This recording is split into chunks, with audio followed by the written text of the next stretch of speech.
รอเธอไม่เป็นแม่ไม้สักทีอายุมากแล้วรอต่อไปไม่ไหวแล้วเพราะโชคชะตาของเราไม่ถึงกันชาตินี้เธอไม่ได้มีวาสนามาเป็นแม่ไม้ทำไมคนอื่นถึงเป็นแม่ไม้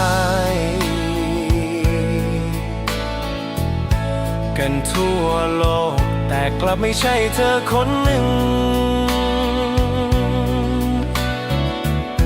หรือเธอไปได้ผัวที่รักเธอจริงๆ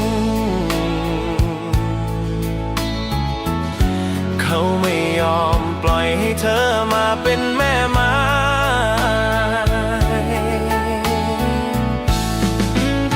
ชาตินี้ฉันเสียใจมากเหลือเกินเพราะฉันไม่ได้กอดเธอไว้ในอ้อมอกของฉันชาตินี้ฉันเสียใจไม่รู้จบเพราะฉันไม่ได้เธอมาเป็นภรรยาฉันรอเธอไม่เป็นแม่ไม้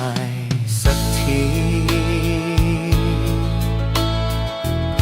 ชาตินี้ฉันคงต้องได้ทำใจไว้แล้ว